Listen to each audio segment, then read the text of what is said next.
السلام الله عليكم ورحمة الله تعالى وبركاته. وولالكين يوسف محمد كسو دوادا waxaan doonayaa inaan idin la wadaago maanta warbixin qaasa taasoo ah in uu maxaa ka jira inuu geeriyooday ninkii dictatoriga ahaa dad garanaysaan Kim Jong Un kaasi oo dhawaan baa ku xanuunsanayay isbitaal ku yaalo Pyongyang. hogaamiyahana jixin ayaa la sheegay in qalin dhinaca wadnaha lagu sameeyay haatan warar kala duwan ayaa ka soo baxaya xaaladiisa caafimaadkiisa nololeedba iyadoo hogaamiyahan hasaatee Kim Jong Un oo la aaminsan yahay 12 bishan oo qalitaan galay muddo hadda laga joogo 13 maalmood ayaa waxa walaacu si batay markii laga waayay maalmadii Sabtigi dabaaldeg ciidamada qalabka sida halkaasi 88 dabaaldegoodii in laga waayay halkaasi. The Korean Police Repression ama ciidanka caanka jamhuuriyadda Korea kacdoonka dadweynaha reer Korea ayaa Korea BBRK ayaa dhankooda warbaahinta ismaamulka Hong Kong ayaa waxay la wadaageen Debate Broadcasting Network ayaa waxay maalmadii Sabtigi ayaa waxay habeen hore ay ku soo warantay in Kim Jong Un oo geeriyooday waxayna ciwaan ugu dhigtay warkaasi waxaa lagu sheegay ila lagu kalsoon yahay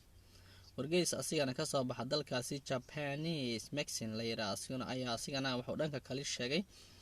in xaaladda Kim Jong xaalad culus taasoo maskaxan oo dhintay hasaatee Kim Jong Un ayaan dhawaanaba wuxuu ku sooxay xilli oo socdaal ku jiray meel kamid ah oo booqasho u tagay hasaatee waxa uu sheegay wariirkan inuu dhintay Kim Jong Un maskaxan oo dhintay anoo iyo qofta oo laakiin wadniis ku dhaqaaqayo wali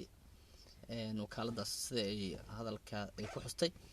warar ku dambeeyay waqooyiga Korea KCBN loo yaqaan ayaa wali waxay ay u hadlaysaa si caadi iyadoon soo hadal qaadan iyadoo ka hadlayso dhaqaalaha iyo howlaha kale caadiga ay wali ka sheekanaysaa. dhanka Mareykanka madaxweynaha ayaa goorsi horeysa ayaa wuxuu sheegay inuusan warsoon ka haynin madaxweyne Donald Trump maadaama ay saaxiib isku dhawan yihiin xilli uu warsiiyay wakaalada wararka Reuters inuusan akhbaar ka haynin hasaatee Kim Jong Un ayaa si kastaba ha noqotee dalka Shiinaha ayaa asigana dhankiisa xaaladda ay ku tooseen ninkaasi ay sheegeen tiim dhaqaatiira kuwaasi oo kasoo warbixiyo ama ka caawiyo sida qaliinkan degdega lagu sameeyay madaxweynaha Kim Jong Un. haddii aan dib u laabno waskeerkan Japanese Maxine wuxuu leeyahay hogaamiyaha Kim Jong Un wuxuu dhulka ku dhacay 12 bishii Abriil asigoo indheynayay meel shaqooyinka caadiga baa la sheegay inuu kufay deetane oo wadnaha qabsaday hasaatee dhakhtar markaas la socday ayaa wuxuu u sameeyay baa leeyahay adeega loo yaqaan CPR loo yaqaano kaasi qofka markii uu suuxo loo sameeyo sida neefsiinta iyo waxyaabo kala midka waa adeega degdeg ah leeyahay hasaatee isbitaal ayaa loo caaday waana la dhaqay qalin degdeg ah lagu sameeyay ninkan waxaa la xaqiijiyay in xanuunada dhiigkarka iyo macaanka uu qabiyay miisaankiina xajmigiisana uu yahay in aad u weyn hilibkiisa faraha badan ee saarana ay iyadana dhibaato u keento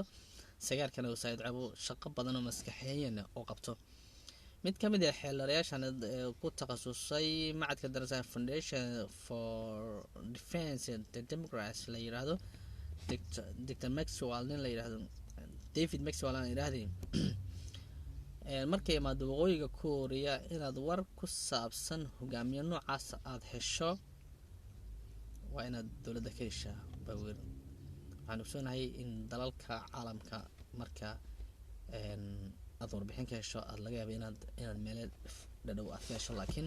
dalka Kuuriya dabeecad ahaan waa mid ka duwan sida aan soo sheegnayba dalalka caalamka, khaasatan wadamada Pacific la isku yiraaho ama Soomaalidu u yaqaaneen indhayarta, waa sida China iyo Japan iyo waxyaaba la midka. Kim Jong Un ayaa la sheegay inuu qalin xumaystay maalintaas, wixii ka dambeeyay maalintaasna ay xaaladiisa maalinba xaalad laga soo warinayay. hase ahaatee wararka hadda iminka la helayo ayaa waxay u badan yihiin inay xaqiiqatay inuu Kim Jong Un oo dhintay fridge-kana oo ku jiro, walow ay dowladda Kuuriya aysan marnaba arrintaas weli aysan ka hadlin, aysan ogolaanin oo xaalad military awgees ilaa ay ka go-aansadaan in la caddeeyo ama si toos looga ogaado. waxaa lagu soo waramayaa Kim Jong Un in walaalkiis uu xilka sii hay doono si ku meel gaar ah, ama taasoo laga yaaba xataa inuu ilaa iyo muddada finawita oo xataa ay suuragal tahay inuu sii hayo, maadaama ay yahay nin family wada dictatoriana uu kasoo jeedo. Kim Jong Un ayaa wuxuu xilka ka dhaxlay adeerkiiskaasi oo sida la sheegay asigoo nool uu god ku riday. hase ahaatee Kim Jong Un ayaan la ogeyn, laakiin shaki soo baxaya ayaa sheegaya in dhaqaatiirtu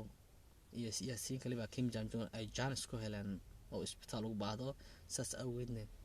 si ula kaca qaliinka loogu sameeyey, qalin xumaystay,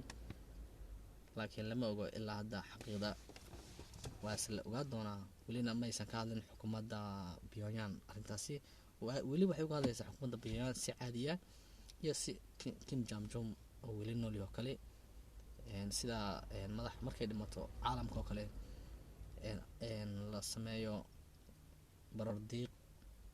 iyo ma garanaysaa waxyaaba lamida tvyaashaba ay aada u hadal hayaan warbaahinta, haddana way ka gaabsanaysaa warbaahinta, laakiin waa laga daba tegi doonaa xaqiiqda. wararkana dambe ayaad ku ogaa doontaan haddii ay nagu soo kornaan wax ku saabsan Kim Jong Un geeridiisa.